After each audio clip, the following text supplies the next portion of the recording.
Socrate, père de la philosophie occidentale, ne nous a pas laissé de livre, mais ses paroles ont traversé les siècles. Chacune de ses citations est une leçon de vie. Dans cette vidéo, explorons ensemble 8 citations célèbres de Socrate, accompagnées d'exemples et de conseils concrets pour mieux vivre. 1. Connais-toi toi-même. L'origine de toute sagesse. Cette inscription était gravée sur le fronton du temple de Delphes, et Socrate en a fait le fondement de toute sa philosophie. Pour lui, la connaissance de soi est le point de départ de toute vie juste et libre.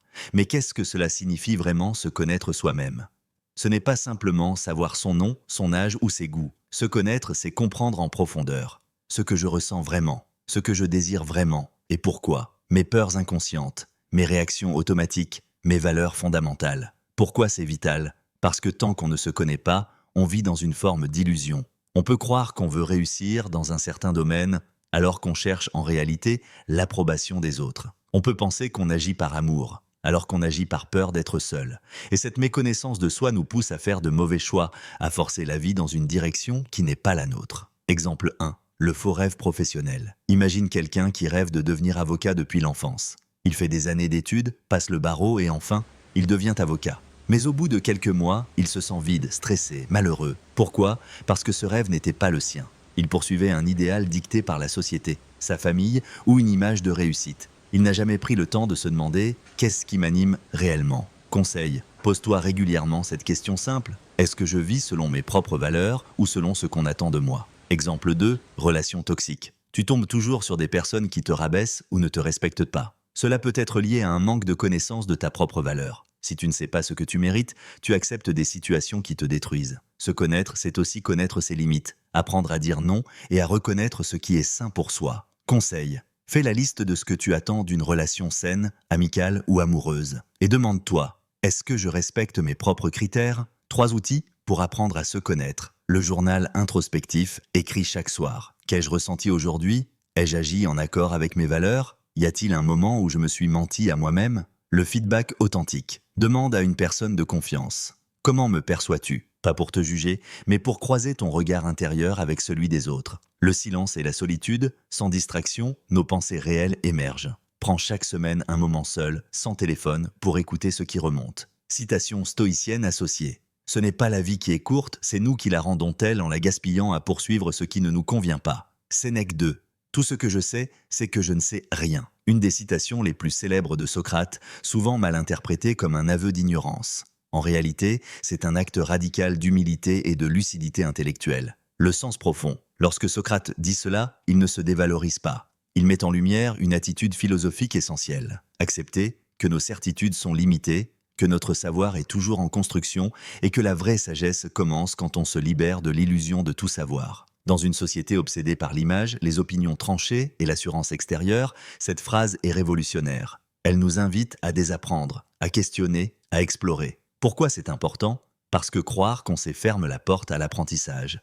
Parce que vouloir toujours avoir raison alimente l'ego, mais appauvrit l'esprit. Et parce que beaucoup de souffrances viennent de nos jugements rigides, de nos certitudes mal fondées sur le monde, les autres ou nous-mêmes. Exemple 1. Le jugement rapide. Tu rencontres quelqu'un et tu te dis « il est arrogant » ou « elle est superficielle ». Mais connais-tu réellement son histoire, ses blessures, son contexte? Socrate nous enseigne ici une pause mentale. Et si je ne savais pas? Et si je laissais l'espace pour comprendre avant de juger? Conseil.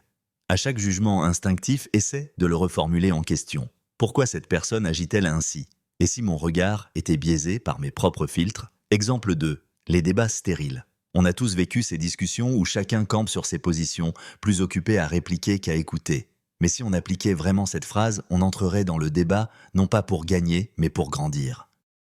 Conseil. Lorsque tu ne sais pas, ose dire « je ne sais pas ». C'est une preuve de maturité, pas de faiblesse. Cherche à comprendre plutôt qu'à convaincre. Exemple 3. Se remettre en question, tu penses peut-être « je ne suis pas fait pour ça, je n'y arriverai jamais, je suis comme ça, on ne change pas ». Ces phrases sont des certitudes limitantes. Elles reposent sur des expériences passées, mais pas sur des vérités absolues. Socrate dirait « es-tu bien certain de ce que tu crois sur toi-même ?» Conseil. Note une croyance que tu as sur toi. Ex. Je suis timide. Puis cherche 3 contre-exemples dans ta vie. Tu verras que tu n'es pas aussi figé que tu le crois. Le lien avec le stoïcisme. Les stoïciens comme Épictète ou Marc Aurèle insistaient aussi sur la lucidité. Il nous rappelait que nous avons peu de contrôle sur les choses extérieures, mais que nous pouvons toujours examiner nos pensées et remettre en question ce que nous tenons pour vrai. En résumé, tout ce que je sais, c'est que je ne sais rien, est un appel à l'ouverture, à la prudence intellectuelle, à l'humilité. C'est reconnaître que le monde est si complexe, que nous avons des angles morts et que c'est en les acceptant que nous devenons réellement sages. Application quotidienne. Accepte de ne pas tout comprendre tout de suite. Pose plus de questions que tu ne donnes de réponses. Laisse toujours une part de doute dans ton esprit. Elle est la porte d'entrée de la vraie connaissance. 3. Une vie sans examen ne vaut pas la peine d'être vécue. Cette citation puissante de Socrate a été prononcée lors de son procès, peu avant sa condamnation à mort. Elle est au cœur de sa philosophie. Pour lui, vivre sans réfléchir à ses choix, à ses valeurs, à ses actions, c'est exister par inertie. Mais ce n'est pas vivre pleinement. Le sens profond, examiner sa vie, c'est pratiquer l'auto-questionnement régulier, remettre en question ses automatismes, ses croyances, ses habitudes. Socrate nous dit ici, ne te contente pas de vivre comme un spectateur ou un simple rouage. Sois acteur de ta conscience, pose-toi les bonnes questions. Sinon, tu passes à côté de toi-même. Pourquoi c'est crucial ? Parce que sans examen, on peut courir après des objectifs qui ne sont pas les nôtres. On peut répéter les mêmes erreurs, sans comprendre pourquoi. On peut vivre sur pilote automatique, éteint intérieurement, en remplissant des obligations sans en connaître le sens. Ce n'est pas une vie libre, ce n'est pas une vie choisie. Exemple 1. La réussite sans sens. Beaucoup de personnes atteignent des objectifs, carrière, argent, statut, mais se sentent toujours vides. Pourquoi ? Parce qu'elles n'ont jamais pris le temps de se demander « Pourquoi est-ce important pour moi ? Qu'est-ce que j'essaie vraiment de combler ?» Conseil. À chaque grand choix ou projet, pose-toi cette double question. Est-ce que cela nourrit mes valeurs profondes ou est-ce une réponse à un besoin de validation extérieure ? Exemple 2. Répéter les mêmes erreurs. Tu vis les mêmes conflits relationnels ? Tu tombes toujours dans les mêmes pièges ? C'est souvent parce que tu n'as pas pris le temps d'examiner tes schémas inconscients. Conseil. Après chaque situation difficile, fais une pause. Pose-toi ces 3 questions. Qu'est-ce qui m'a déclenché ? Comment ai-je réagi ? Aurais-je pu réagir autrement ? Ce n'est pas de la culpabilisation, mais de l'apprentissage intérieur. Exemple 3.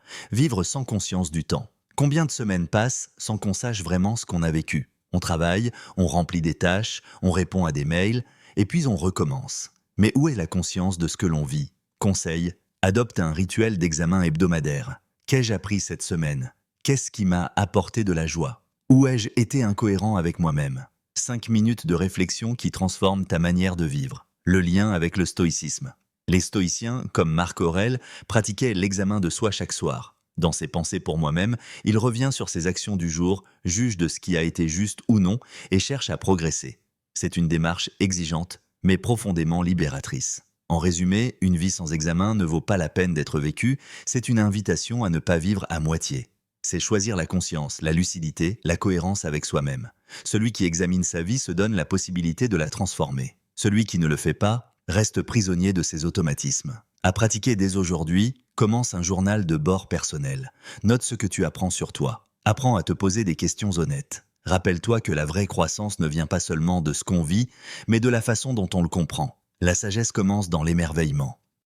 Cette citation de Socrate est l'une des plus belles et les plus profondes. Elle nous rappelle que le premier pas vers la sagesse n'est pas le savoir, mais l'ouverture. C'est en s'émerveillant du monde, des mystères de la vie, des choses simples du quotidien, qu'on développe un esprit curieux, attentif et libre. Le sens profond. Socrate considérait que ce n'est pas l'érudition qui fait la sagesse, mais la capacité à être touché, questionné, inspiré par ce qui nous entoure. L'émerveillement, c'est la capacité de regarder le monde sans arrogance, avec l'humilité de celui qui se dit « je ne comprends pas tout, mais c'est magnifique de chercher ». Pourquoi c'est essentiel ? Parce que sans émerveillement, on devient blasé, cynique, fermé. On cesse d'apprendre, car on croit déjà tout savoir. On perd le lien avec la beauté de la vie, même dans ses détails les plus simples. À l'inverse, s'émerveiller, c'est cultiver une forme de jeunesse intérieure, une fraîcheur du regard qui nous rend plus vivants. Exemple 1. Les petites choses du quotidien. Tu bois un café le matin, tu marches dans la rue, tu entends le rire d'un enfant. Mais souvent, ton esprit est ailleurs, préoccupé, stressé, sur pilote automatique. L'émerveillement, c'est s'arrêter, sentir, regarder vraiment. C'est transformer l'ordinaire en sacré. Conseil. Commence ta journée en remarquant 3 choses simples que tu trouves belles ou touchantes. Cela entraîne ton esprit à voir ce qui est là, au lieu de courir toujours vers ce qui manque. Exemple 2. Face à un problème. Quand tu rencontres un obstacle, ta première réaction peut être « Pourquoi ça m'arrive ? C'est injuste. » Encore un souci. Mais l'émerveillement, même dans l'adversité, c'est de se dire « Et si cette épreuve avait un sens caché ? Et si je pouvais en tirer une leçon? L'émerveillement n'est pas naïf. C'est une posture d'ouverture, même face à l'inconfort. Conseil. Quand quelque chose ne se passe pas comme prévu, pose-toi cette question. Qu'est-ce que la vie essaie de m'apprendre ici? Exemple 3. Apprendre autrement. Beaucoup pensent que la connaissance vient uniquement des livres, des diplômes, des discours savants. Mais Socrate disait que la vraie sagesse vient de l'observation du monde. Regarder la nature, écouter les gens sans les juger, contempler les mystères de l'existence sans forcément chercher à les résoudre. Conseil, accorde-toi un moment dans la semaine pour observer sans but. Une promenade sans téléphone, un ciel étoilé, une œuvre d'art. Laisse-toi impressionner sans analyser. Le lien avec le stoïcisme. Les stoïciens parlaient souvent de la nature comme maîtresse de sagesse. Marc Aurèle, empereur philosophe, écrivait « Observe comme tout est bien ordonné dans l'univers ». Pour eux, regarder la vie avec admiration, c'était reconnaître qu'on fait partie d'un tout plus grand et retrouver l'humilité nécessaire à la paix intérieure. En résumé, la sagesse commence dans l'émerveillement. C'est une invitation à regarder autrement, ne jamais perdre le goût de comprendre, s'éloigner de la routine mentale et de la fermeture d'esprit. L'émerveillement, c'est le contraire de l'ennui. C'est une porte d'entrée vers la conscience, la joie et la sagesse. À mettre en pratique, note chaque soir un moment où tu t'es senti touché, surpris, émerveillé. Apprends à dire plus souvent « je ne sais pas, mais c'est fascinant ». Cherche la beauté dans ce que tu tenais pour acquis. 5. Le bonheur, c'est le plaisir sans remords. Cette citation de Socrate soulève une question fondamentale. Qu'est-ce que le vrai bonheur? Pour lui, ce n'est pas une simple accumulation de plaisir immédiat ou de satisfaction superficielle. Le vrai bonheur, c'est celui qui ne laisse ni culpabilité, ni regret, ni vide intérieur une fois que le moment est passé. Le sens profond. Socrate ne condamne pas le plaisir. Il n'était pas un ascète radical. Mais il distingue le plaisir aveugle, impulsif, désordonné, destructeur, du plaisir conscient, aligné avec nos valeurs. Un plaisir qui te fait du bien sur le moment, mais te détruit après, addiction, excès, trahison, n'est pas du bonheur. Un plaisir qui nourrit ton esprit, ton cœur, ton intégrité, sans laisser de remords, c'est ce que Socrate appelle un vrai bonheur. Pourquoi c'est important? Parce que dans notre société de consommation, on nous pousse à chercher le plaisir immédiat. Acheter, consommer, se distraire. Céder à toutes les envies comme si elles étaient sacrées. Mais ces plaisirs, s'ils ne sont pas choisis avec conscience, mènent souvent à la culpabilité, l'addiction, l'ennui. Socrate nous invite à rechercher des plaisirs durables, profonds, cohérents avec notre être. Exemple 1. L'excès versus la mesure. Tu bois un verre de vin avec des amis. Si tu en profites avec modération, dans la joie et la conscience, c'est un plaisir sans remords. Si tu te laisses entraîner dans l'excès, que tu perds le contrôle, que tu regrettes le lendemain, ce n'est plus du bonheur, mais un piège. Conseil. Pose-toi toujours cette question simple. Après ce moment, vais-je me sentir en paix avec moi-même? Exemple 2. Relations et choix moraux. Certaines personnes recherchent des plaisirs affectifs ou sexuels dans le mensonge, l'infidélité ou la manipulation. Sur le moment, cela donne une illusion de bonheur. Mais ensuite viennent les remords, la honte, la perte de confiance en soi. Socrate te dirait, un plaisir qui détruit ton intégrité ou celle des autres est un faux bonheur. Conseil. Fais des choix relationnels qui respectent tes valeurs. Le respect de soi-même est une condition du bonheur véritable. Exemple 3. Le plaisir simple en accord avec la nature. Les stoïciens, influencés par Socrate, parlaient d'eudémonia, un état de paix intérieure et de joie durable, atteint non pas par la richesse ou le plaisir matériel, mais par une vie vertueuse, raisonnable et harmonieuse. Marc Aurèle disait « La vraie joie vient d'une âme en ordre ». Conseil. Cherche les plaisirs qui ne laissent pas de traces négatives. Cela peut être une bonne lecture, une discussion sincère, une promenade, un acte de générosité. Ce sont des plaisirs profonds et paisibles, souvent oubliés, mais puissants. Le lien avec la vie moderne. Aujourd'hui, beaucoup cherchent à profiter de la vie, ce qui est sain en soi, mais sans se demander à quel prix. Socrate nous propose une définition du bonheur libératrice. Si ce plaisir ne me fait de mal à moi ni aux autres, s'il renforce ma paix intérieure, alors il est bon. En résumé, le bonheur, c'est le plaisir sans remords, nous enseigne que tous les plaisirs ne sont pas égaux. La qualité du plaisir est plus importante que son intensité. Le bonheur durable se construit sur la lucidité, l'équilibre et la cohérence personnelle. Ce qui compte, ce n'est pas juste ce que tu ressens pendant, mais comment tu te sens après. À pratiquer dès aujourd'hui, pose-toi cette question avant chaque choix. Est-ce que je serai fier de ce moment demain? Apprends à reconnaître les plaisirs qui te renforcent au lieu de t'affaiblir. Donne de la valeur aux petits plaisirs calmes, simples, vrais 6. Si un âne te donne un coup de pied, ne lui rends pas. Cette citation attribuée à Socrate, même si elle laisse parfois discuter, résume une attitude de sagesse face à la provocation. Elle enseigne une leçon simple mais puissante. Ne réponds pas à la bêtise, à la méchanceté ou à la colère, par la même énergie. Le sens profond. Face à l'insulte, au mépris ou à la moquerie, notre première réaction est souvent instinctive. Riposter, se défendre, se venger. Mais Socrate nous invite à autre chose. Ne pas descendre au niveau de l'autre. Ne pas gaspiller notre paix intérieure pour répondre à ce qui n'en vaut pas la peine. Si un âne te donne un coup de pied, ce n'est pas une raison pour te comporter comme lui. Pourquoi c'est essentiel? Parce que chaque fois que tu réponds à la provocation, tu renforces le conflit, tu l'alimentes. Tu perds ton calme, ton centre, ta lucidité. Tu donnes du pouvoir à l'autre sur ton état intérieur. Au contraire, le vrai pouvoir, c'est la maîtrise de soi. C'est la capacité à dire « je choisis de rester maître de ma réaction, quoi qu'il arrive ». Exemple 1, une critique injuste. Quelqu'un t'insulte ou te rabaisse sans raison valable. Tu peux réagir violemment. Ou tu peux garder ton calme, observer et répondre avec hauteur. Ou pas du tout. Socrate lui-même, lors de son procès, n'a jamais insulté ses accusateurs. Il est resté digne, ironique, mais calme. Conseil, quand tu sens que l'émotion monte, fais une pause de 5 secondes. Respire, puis demande-toi, est-ce que cette personne mérite vraiment que je me perde moi-même? Exemple 2. Un commentaire sur les réseaux sociaux. Tu postes quelque chose et quelqu'un te critique ou te provoque gratuitement. Tu as envie de répondre, de te justifier ou de régler ça. Mais rappelle-toi, ce que cherche cette personne, ce n'est pas une discussion, c'est une réaction. Si tu réagis, tu entres dans son jeu. Conseil. Choisis ton silence comme une forme de force. Ignorer, parfois, c'est plus puissant que répondre. Et si tu dois répondre, fais-le avec élégance, sans te rabaisser. Le lien avec le stoïcisme. Cette idée est profondément stoïcienne. Épictète disait « Ce ne sont pas les événements qui nous troublent, mais notre jugement sur ces événements. » Marc Aurèle écrivait « La meilleure vengeance, c'est de ne pas lui ressembler. » Autrement dit, ne te laisse pas transformer en ce que tu détestes. Garde ton calme, ta verticalité. Exemple 3. En famille ou au travail, les conflits émotionnels sont fréquents avec les proches ou les collègues. Quelqu'un t'attaque verbalement, te provoque ou fait une remarque blessante. Conseil. Au lieu de réagir tout de suite, essaie cette approche stoïcienne.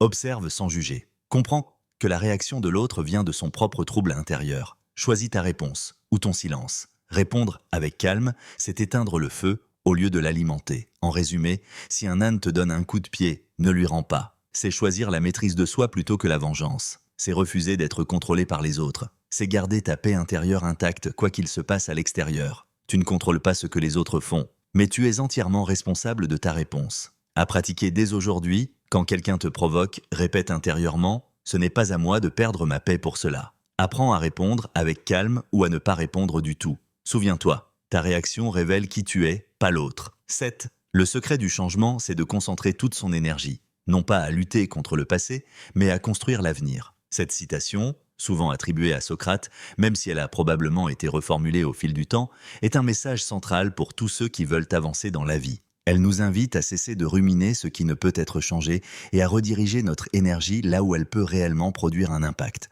le moment présent et l'avenir. Le sens profond. Trop souvent, nous restons prisonniers du passé, nos erreurs, nos regrets. Ce qu'on aurait dû dire ou faire, ce que les autres nous ont fait. Mais le passé est figé. On ne peut ni le modifier, ni le revivre. En luttant contre lui, on se vide de notre énergie vitale. En l'acceptant, on retrouve notre pouvoir d'agir ici et maintenant. La vie est devant. Le changement commence quand tu cesses de regarder en arrière. Pourquoi c'est essentiel? Parce que toute transformation intérieure demande de faire la paix avec ce qui a été. Porter ton regard vers ce qui peut encore être. Tu ne peux pas bâtir quelque chose de nouveau en étant accroché à ce qui t'a blessé. Cette citation te dit en substance « Lâche ce que tu ne peux pas changer et investis-toi dans ce que tu peux créer ». Exemple 1. Une erreur passée. Tu as fait un choix qui t'a mené à un échec, une perte ou une rupture. Tu y penses sans cesse. Tu te dis « Si j'avais fait autrement », cette pensée t'épuise, te bloque, te fait tourner en rond. Conseil. Note sur papier ce que tu aurais aimé faire différemment. Ensuite, écris ce que tu peux faire maintenant pour aller vers mieux. Transforme le regret en engagement d'avenir. On ne répare pas le passé avec des larmes, mais avec des actes dans le présent. Exemple 2. Une blessure relationnelle. Tu as été trahi et, blessé, abandonné et. Tu gardes en toi de la rancune, de la colère, de la tristesse.